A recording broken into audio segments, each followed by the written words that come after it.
উত্তৰ পূৰ্বাঞ্চলৰ এখন বিজেপি শাসিত ৰাজ্য মণিপুৰ যোৱা ডেৰটা বছৰত মানৱতাৰ বধ্যভূমিত পৰিণত হৈছে।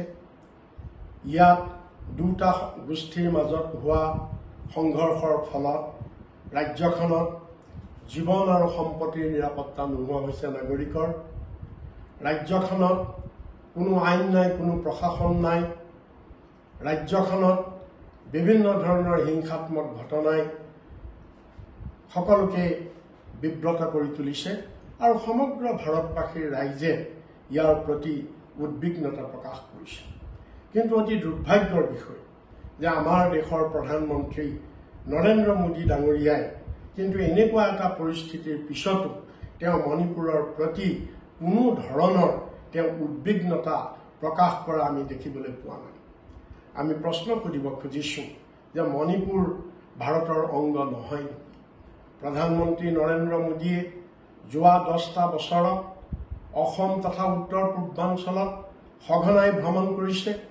অকল নিৰ্বাচনৰ সময়তেই নহয়, বিভিন্ন সময়ত বিভিন্ন অনুষ্ঠানত তেওঁ যদি যে সঘনাই ভ্ৰমণ কৰিব পাৰে আৰু আজি তেওঁ আমি দেখিবলৈ পাইছোঁ যে তেওঁ যোৱা 10টা বছৰত বিভিন্ন সময়ত বিভিন্ন ব্যয়বহুল বিদেশ যাত্ৰাত ব্যস্ত থাকিবলৈ তেওঁ সময় পায়, তেতিয়াহ'লে মণিপুৰ ভ্ৰমণ কৰিবলৈ তেওঁ কিয় সময় নাপায়? আজি ডেৰটা বছৰ মণিপুৰত আজি যি অৱস্থা হৈছে, এই অৱস্থা অতিকৈ দুৰ্ভাগ্যৰ বিষয় যে আমাৰ প্ৰধানমন্ত্ৰীজনে মাত্ৰ কেইটামান ঘণ্টা তেওঁ উলিয়াব পৰা নাই যে মণিপুৰ ভ্ৰমণ কৰিবৰ বাবে। আমি এই প্ৰসংগত গৃহমন্ত্ৰী অমিত শ্বাহকো আমি প্ৰশ্ন কৰিব খোজোঁ যে এনেকুৱা এটা ভয়াৱহ অৱস্থা তেওঁ মাত্ৰ মণিপুৰলৈ এবাৰ ভ্ৰমণ কৰিয়েই তেওঁৰ দায়িত্ব পালন কৰিব খুজিছে, তেওঁ দায় সাৰিব খুজিছে। আমি অসমৰ মুখ্যমন্ত্ৰী হিমন্ত বিশ্ব শৰ্মাকো আমি প্ৰশ্ন কৰিব খোজোঁ যে আপুনি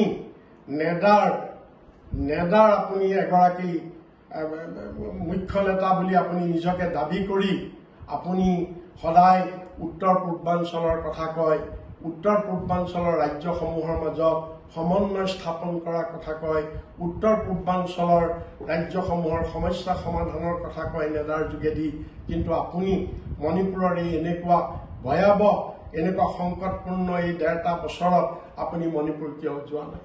আপুনি মণিপুৰৰ এই চিটুৱেশ্যন আপুনি নিয়ন্ত্ৰণ কৰিবলৈ, প্ৰশমিত কৰিবলৈ আপুনি কি ব্যৱস্থা লৈছে?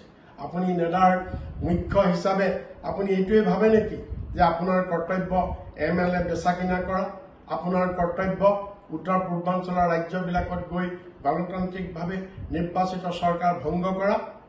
আমি প্ৰধানমন্ত্ৰী নৰেন্দ্ৰ মোদী আৰু বিজেপি গভৰ্ণমেণ্টৰ মণিপুৰৰ প্ৰতি এনে উদাসীনতা, মণিপুৰৰ প্ৰতি তেওঁলোকৰ এনেকুৱা মাহীয়ে দৃষ্টি আমি ধিক্কাৰ দিছোঁ আৰু আমি দাবী জনাইছোঁ যে প্ৰধানমন্ত্ৰীয়ে অনতি পলমে মণিপুৰ ভ্ৰমণ কৰিব লাগে, ক্ষতিগ্ৰস্তসকলৰ সমবেদনা জনাব লাগে, পৰিস্থিতি নিয়ন্ত্ৰণ কৰিবৰ কাৰণে কেন্দ্ৰীয় চৰকাৰে সকলোবিলাক ব্যৱস্থা ল'ব লাগে। আমি তাৰ প্ৰতি আমি দাবী জনাইছোঁ।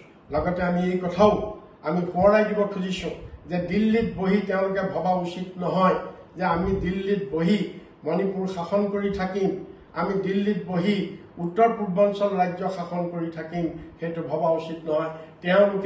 তেওঁলোকৰ এই উত্তৰ পূৰ্বাঞ্চলৰ ৰাজ্যৰ প্ৰতি, মণিপুৰৰ প্ৰতি তেওঁলোকৰ সদিচ্ছা, তেওঁলোকৰ ভাল পোৱা তেওঁলোকে প্ৰকৃতাৰ্থত দেখুৱাওক আৰু ভাৰতবৰ্ষৰ যিকোনো প্ৰান্তৰ প্ৰতি, যিকোনো প্ৰান্তত থকা মানুহৰ প্ৰতি তেওঁলোকৰ প্ৰকৃত ভাল পোৱা, প্ৰকৃত আস্থা, প্ৰকৃত সদিচ্ছা তেওঁলোকে প্ৰদৰ্শন কৰক।